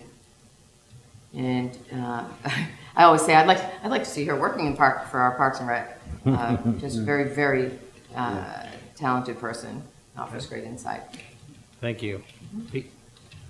I'll just be brief and echo what Councilman Daniel and Sherry Lee have said about the applicant pool and the quality that we have. And First vote is Elizabeth Stone. She's an independent thinker, I think, and will push the board to be even better than it is right now. Leonard Lloyd, great experience and adds additional representation from the western part of town. And Kim Henry, who is well, she's a fixture of the town, longtime resident. I imagine most of us know her and her involvement in Parks and Rec programs. And Kimberly Henry? Yes. Kim Henry, yeah. And knows the ins and outs of all of that. Would be an asset to the board. Thank you. Tom? Just like all the council women, Sherry and Councilman Berry and Councilman Peter had said, I do want to give a shout out to all those who applied, because there were only 10. Jason Gudsman, Jeff Palumbo, Parikh Singh, Gary Claiborne, Philip Collins, Sarah Donahue, Kimberly Henry, Mike Kondratik, and Len Lloyd, as well as Elizabeth Stone and Alice Reese. So, like I said, it was pretty impressive with the applications, the wealth of knowledge, as well as giving back to the community. Everyone there all had the same input in, providing back to the community. So, with that being said, I would recommend Kim Henry. She's been involved with quite a bit of programs in town. I'd also like to look at Jason Gutterman there. Hang on a second. Okay, got it. Yeah, again, I looked at the map and kind of spread everyone across town and experience as well. Okay. And then my third pick would be Elizabeth Stone. Okay, Elizabeth Stone, you said? Elizabeth Stone? Yes. Okay, Yep. thank you. Christine? I created a map because I wanted the distribution, so that was important to me. Thank you. You're welcome. Yeah, that was awesome. I read all of the applicants and they were amazing. And I was thinking about having different perspectives of families be involved and on the kids, having kids and being part of the program. So I looked not just the folks that are professionals, but also the folks that are family. So, but the areas are where I paid attention. So I had Len Lloyd. Oops, go slow. Len Lloyd got it. Mike Kondratik. Say that one again, please. Mike Kondratik. I hope I'm saying that right. Kondr. Oh, I got it. I'm sorry. Yes. Got it. And then since Leanne was leaving, I wanted somebody from the north part, so I have Jeff Palumbo as somebody representing that area of town. Okay. I think that did it, troops. All right, let me read it back. Elizabeth Stone had 4. Kim Henry had 3. And Len Lloyd had 4. The rest of them are only 1s. So there's your answer. You want to stick with that. Elizabeth Stone, Kimberly Henry, Len Lloyd. And I would agree with all the comments that have been made about those applications where, I think there was 11 really. Yeah. But whatever, I would also say we appreciate the service that these people do, not only the ones that are on the board now, but the ones who have been on the board. And it's got a high-paying job, so we have to be very careful. So if someone would someone like to make a motion for Elizabeth Stone, Kimberly Henry, and Len Lloyd? I can do that. Okay. Okay, let's see. Motion to appoint Elizabeth Stone, Kim Henry, and Leonard Lloyd to the Holly Springs Parks and Recreation Advisory Committee with terms July 1st, 2018 to June 30th, 2021. Second. Motion been made and second. All in favor? Aye. Opposed? Motion passes unanimously. Thank you, and thank you for your hard work, Council, for going through these. There was a lot, and they were all Thank you, good. Christine, for that map. Absolutely. Yeah, that was good. That was good. We'll bring it to our workshop. Exactly. And talk about representation across. And is that workshop, is that something we'd want Absolutely. Parks and Rec to come? Yes, I think that's some, Okay. Okay. Anything else on this one? If not, agenda item 9C, new business, revisions to alcohol ordinance. John Schifano. Thank you, Mr. Mayor. Council, the town prohibits drinking in public places generally. There's an exception made back in 2004 when Bass Lake Park opened up, and they were going to do weddings and other private events there. So we amended it back then to carve out an exception to allow you to drink in the community room there. However, you had to hire an off-duty police officer to make sure there was no underage drinking when you did that. So that remains in the town code, that obligation. Then when time marched on and the cultural center opened up and started selling beer and wine, and never really opened that ordinance back up. So it's sort of been happening, I guess, illegally.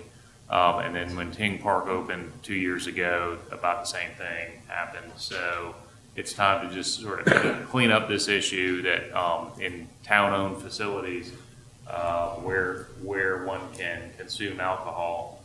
Now, when we went to do this, Ting Park, the new owners, CBC, they would like the option to be able to include mixed beverages and fortified wine.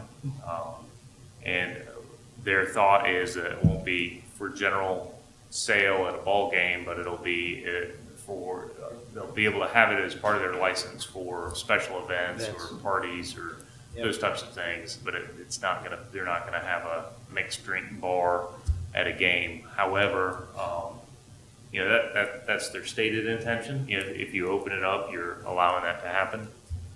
We could not allow that to happen on a case-by-case basis, because we do still control the property. And the chief of police will approve any license applications as well. Questions or comments? Question, Sug Farm, putting the shelter over there, hopefully going to generate some more wedding, type interest over there as well. Is that going to be covered under the revisions here to allow this? Yeah, thing? we added Sug Farm in there too. Okay. Sorry, I didn't mention that, yeah. So it's Womble, Sug Farm, Cultural Center, and Ting Park, and Bass Lake. Yeah. Other questions or comments? So, and if we ever do Mims Park or anything, anytime we add anything, would we have to come back and just? To be 100% kosher, yes. I mean, the police weren't out there writing tickets at a baseball game, thankfully. Good thing we know. Okay. So each event, John, they actually have to get a permit through the police, any type of, like, if they're having a VIP party there for some event, or no? The ABC laws allow you to, if you have a license agreement or a lease agreement on a specific premise, you can get call it a permanent liquor license or beer and wine license, and that's what the Salamanders have at Ting Park. You can get a special event license if you're the Chamber of Commerce that wants to do or Biricana, for instance, is a special event license, and we approve those each time they're given. So it's not like every time that the Salamanders want to sell beer or wine that they have to go to the chief of police and get a new permit. It lasts for as long as it lasts until they have it revoked. Now at Bass Lake, you don't need a permit to give away beer, and that's what you would do at a wedding. You're giving away beer and wine to your guests, so you don't need an ABC permit to do that. But the town does require the police presence there, because you're not a skilled bartender. If you're the father of the bride or whatever, you're just handing out beers, and so we want somebody to make sure that there's no massive intoxication parties, and that's sort of been the control of it. I don't know if that answers your question. I'm sorry. No, you did. And Womble Park is not included. If there's shelters at Sug Farm in the future, but not Womble Park. Womble, it was added in the 2004, 2005 in the ordinance, and we just left it that way because it was, there was a beer garden that was gonna happen at September Fest, Holly Fest, whatever it was called back then. Yeah, but that would still require the individualized permit with the police chief. Because we don't have a permanent renter of Womble Park. So, if there were to be so that you could, in theory, could do beer at Kana at Womble Park if we wanted that to happen by ordinance. But the town, Parks and Rec would control that. It's allowed. What's not allowed is, bringing a six-pack to the public park by yourself, popping open a beer and doing it, and drinking in a public park. That's just something that's not allowed. You could allow it if you wanted to. I don't think you do. So, that it's just not, it's only during a permitted type of event. Okay. Question, Counselor, on the vendor would be done at private events generally. Is that part of the motion, or is that the way we should put a motion if we want to make sure they do that only at events, special events? Yeah, we could amend the ordinance to where it's, would be illegal for them to do beer and wine sales at a Salamanders game. Whatever, yeah. Right. Right now it's not illegal, but it's not authorized. Right. Or if you were to pass as is, it would not be illegal for them to have a corner over here where they're selling mojitos or whatever, to a private event, Right. However, the chief of police will be able to pass on that, yes or no, when they come up with their permit application. So it wouldn't be, and we as a landlord would be able to dictate that as well. So, Correct. if you wanted to pass on the ordinance as is, I think if your intent was to prohibit a tequila shop bar at the, at a regular game. Like a Salamanders game. Right, regular Salamanders game, I think we could still do that. Right. Other comments or questions? To me, it's relatively fair, but I'm not sure. Okay with this? Okay? Yeah. Okay, there it is. Motion to adopt ordinance 1802 to amend the town code on drinking in public places. Second. Motion been made and seconded. All in favor? Aye. Opposed? Motion passed unanimously. Thank you, and we'll depend on you guys, okay? Item number 10, other business. I'll just be very brief and say, I always say crosswalk safety. I'm still going to say it again. I still say we're getting better, but we aren't there yet. And I watch out sometimes from my window, and it's sometimes scary. So again, please help, and Chief, depend on you. If you catch them, please, yeah, come on down. We conducted I'll be really quick. Sure. Last Wednesday, they have noticed that we did a little campaign, crosswalk campaign, and we did, so we did the crosswalk here at Town Hall, which is an issue, and we also did the one at Raleigh Street and then Middlecrest. Those are the ones that we seem to be having an issue. And, you guys know how I am. I like to issue warnings first off and make sure everyone is aware of the law. And then we'll proceed as we need to. Of course, the egregious violations are, we issue citations for those. But we did stop 15 vehicles that day, and we issued warnings on all but two. And I think the two citations actually were for something non-related to not stopping. It was, someone didn't have an operator's license or something like that. So we're working on it. We know it's an issue. I've almost been struck myself a couple of times crossing over here at the council meeting. So The issue is only one way. It's the folks heading into town. Nobody stops. I mean, I'm in the road stopping, and they still don't stop. Right. We see it all the time. And if I had tons of resources, we could be there every day. But we're trying to do some campaigns just to get the message across. Refresh my memory. If they're arrested and convicted, what is the fine again, John? See, I knew you would put me on the spot. I don't know. It continues to change. Keep going higher, I think. It's pretty expensive, about $240, I think. 250, 260, something like that. I think it's somewhere in the neighborhood. So Chief, let me ask you, because someone just asked me this the other day, if they are, If someone is standing on the sidewalk waiting to cross, Yes. you have to stop. Or do they have to be in the street, step down No. off the sidewalk? So the law considers the sidewalk that as part of the crosswalk. So when they're standing there waiting, they're actually considered to be in the crosswalk. One of our neighboring towns, I think you may have heard something like this, because I heard the same thing about a year ago, that you have to be in the street. Well, that's incorrect. Am I correct, Counselor? I believe that's correct. I believe you're correct that that's incorrect. Well, I did say something to them. Well, never mind. I think that's what we really need to continue to educate people on that. That's right. We do. But, I mean, because what You we guys- see yeah. most of the time is that we see motorists just continue when they're actually in the crosswalk, not particularly in their lane. So they feel like that they can continue on even when they're not in their lane. But that is a violation for sure. Thanks, sir. Thank you. for doing that. Just on that note, Kendra, what is the status of the beacons? Go ahead. So I'm glad you brought that up because I was just wondering if it was not necessary to step in and give an update. The flashing beacons that the town's installing in several locations, it was held up for a little bit with a court case and a patent issue. We have that contract being routed. It is clear to go, and within the next month, they're supposed to be out there starting to install them. So if you'll recall, that's the flashing lights that are on Grigsby. We have one in town. We're getting ready to have them installed in several locations. That was part of the approved budget. And there's also a couple of crosswalks going in, one across from Cobble Ridge that we've talked about over the years. So we are still moving forward with that. Thank you. What else? I'm good. Good.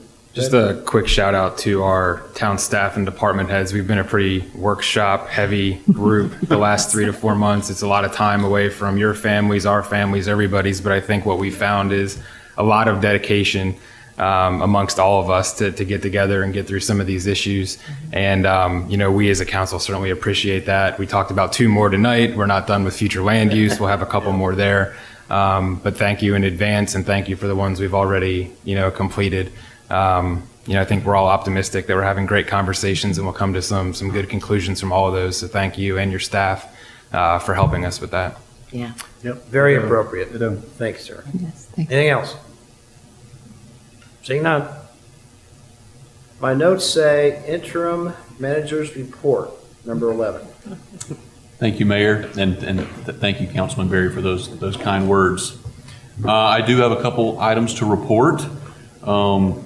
I had it on my notes here, but Gina also gave me this handy flyer here. Just a reminder that the grand opening of this is the 12th year of our farmers market. Grand opening this Saturday, May 5th, 8:30 opening. Yep. And Ribbon cutting, matter of fact. ribbon cut, yes. Real ribbon. And our 2018 Blue Ribbon sponsor is GMA Supply. And I believe this makes 5 years that GMA Supply has been at our highest sponsorship level. And also just want to mention that the farmers market is solely funded by the Department of Planning and Zoning. They go out, they secure the sponsorships, they get contributions, the vendor fees pay for it. So that is honestly a lot of credit goes to the Parks and Rec, the Planning and Zoning Department for putting on the farmers market. So whatever. Thank you. Secondly, just a shout out to our Holly Springs IT director, Jeff Wilson. Oh, yes. I don't know if Jeff is, Jeff is not here. You convey, but Billy? Convey, please. Jeff graduated from the UNC School of Government Municipal Administration course last Friday.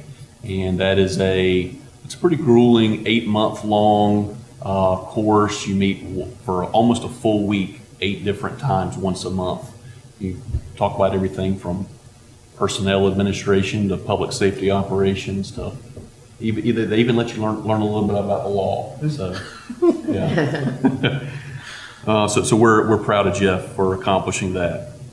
And this year's State of the County address, which is hosted by the Chamber of Commerce, is scheduled for July 11th. 8 a.m. to about 9:30. And that will be at the Library and Cultural Center. Wake County Manager David Ellis and myself are planning to present that day, just as in years past. Look, put that on your calendars. What was that date? Look for it. That is July 11th. 8 a.m.? 8 a.m. Thank you. Email would be appropriate too, a reminder, please. Okay, we'll do. We've tried it in the evenings, we've tried it in the mornings, and we think we get the best attendance in the mornings. You know. Yep. Middle of summer, evenings, folks are doing all kinds of stuff. I see a nodding head, nodding head. And finally, I want to just let Kendra Parrish mention one thing. I believe there's been a recent transportation development that you might be interested in. Yes. We just found out today that at the intersection of Main Street and Holly Springs Road, for several years, we've requested a left turn signal coming from West Holly Springs Road to take a left onto Main Street. We have finally met that warrant, and they've given that work order to the contractor, and we hope to see that in the next couple weeks. Couple weeks? Good news. Yes. And we've wanted it for a really long time. Yep. Would you send an email out on that? And let me tell you why. Because some of the people that I talk to or they talk to me, I'd like to send them that email. I'm sure you Do you would. mind? Yes, I will. Thank you very much. Anything else? I've got. Counselor, closed session? Don't have any need. All right. Motion? Motion to adjourn? Second. All in favor? Aye. Aye. Thank you all for coming. Thank you. Thank you. Be kind to each other.